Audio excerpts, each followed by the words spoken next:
Alright boys, welcome back to another video. Daily Broncos here. Tonight we're going to be previewing this upcoming week game against the Los Angeles Chargers. This is a big one for both teams. Right now the Chargers do have the tiebreaker over the Broncos as they won the previous matchup, but if the Broncos can pick up a win here, not only will they go to 10 wins and just erase that tiebreaker, but it puts the Chargers to 8-7. They would be just a game ahead of the Colts, who the Broncos just beat last week in Denver for that 7th and final playoff spot. And at that point, if the Chargers lose one of their next two games and the Colts win their next two, they can make the playoffs. So there's huge implications for this game, but for the Broncos and their sake, they want to get this one because it puts them closer to the 5th seed, which is Baltimore right now.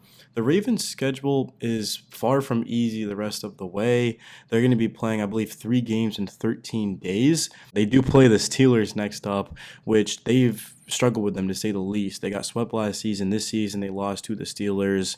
So for Baltimore, if they lose and the Broncos win, that puts them to the 5th seed, which would be huge.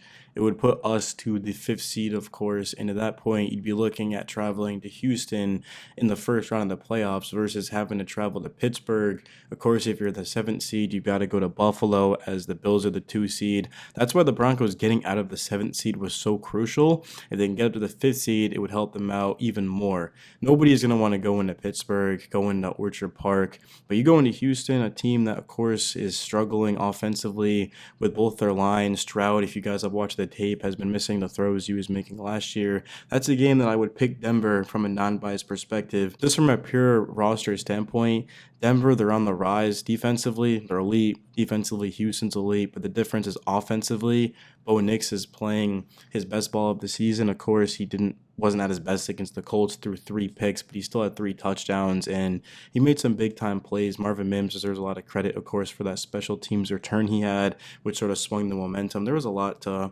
sort of unravel from that game, but for the Broncos, let's preview this Chargers game. I have seen every Chargers game this year. I've seen every Broncos game, so I can pretty comfortably be able to break this down. I will say that this game is actually pretty big for the Broncos as well, because if the Bengals get a loss here from the Broncos, and then the Bengals beat the Broncos, which would be in week 17, and in week 18, the Chiefs go out there and beat the Broncos, Denver actually would miss the playoffs. Just crazy to think about. This is a big game for both teams, if I'm being completely honest. Short week. Chargers coming off of a blowout loss where they gave up 40 points to Baker and the Bucks. Broncos coming off of a big win in the second half, just shutting down the Colts completely on both sides of the ball. I think what this game will come down to ultimately will be who can put more pressure on the other team's opposing quarterback, because Denver, I believe, has the best front in football. The Chargers have a very good front as well. But when Justin Herbert's under pressure like he was against the Bucks, we saw the very low game he had.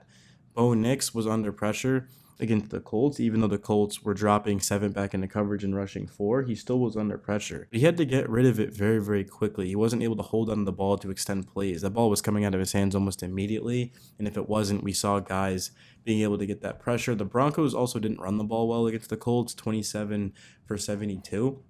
If you pull up the Chargers game against the Bucks, which I'll do right now, it was very, very similar to what happened for the Broncos offense. So the Chargers running attack, 11 of 32, wasn't as bad, but I'm talking about the Broncos rushing attack wasn't as bad as the Chargers. But Herbert, 21 of 33, 195. Gus Edwards, 8 for 23. You look at the lead back for the Broncos, Jaleel McLaughlin, 7 for 21.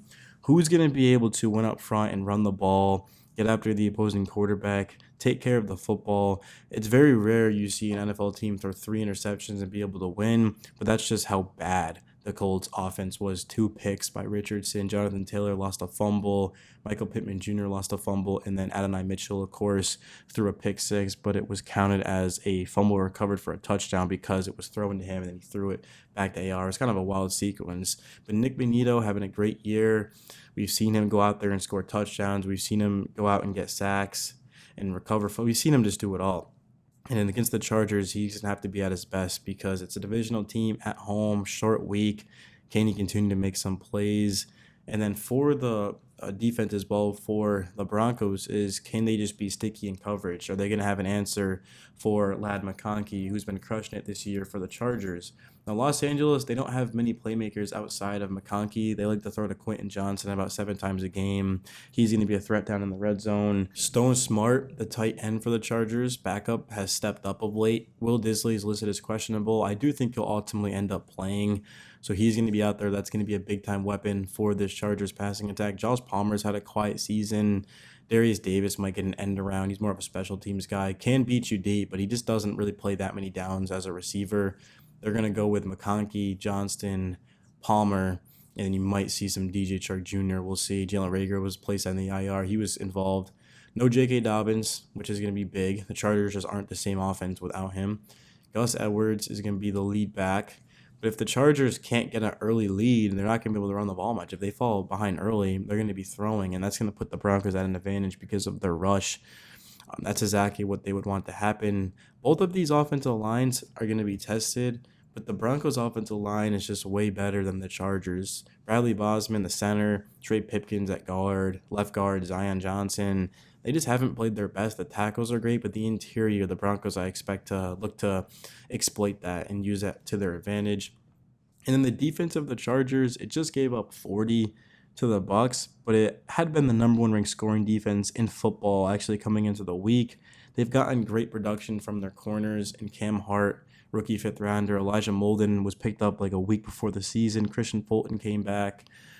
Derwin James Jr. is one of the best safeties in football, of course. He's listed in the nickel on their depth chart. Jazir Taylor, Tareeb Still, I like a lot. Another rookie. Marcus May was picked up a couple of weeks ago.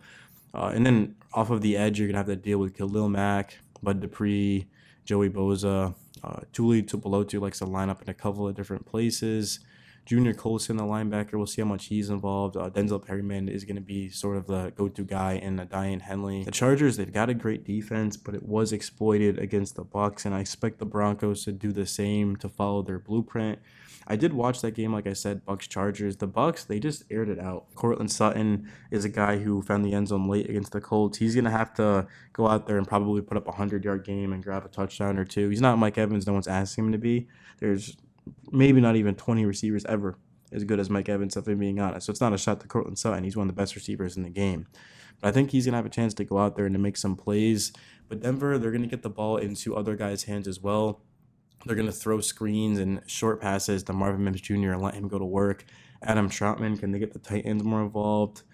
Same thing goes with Troy Franklin. Can he get open deep and connect with Knicks? Because they haven't really done much of that this season. Jaleel McLaughlin, I think it's time to just make him the lead back and to just put your best receivers out there. A lot of guys are getting out there, like Lil Jordan Humphrey.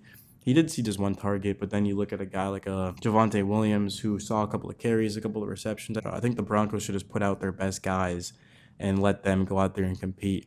In terms of my prediction, man, very, very difficult. I like both of these teams.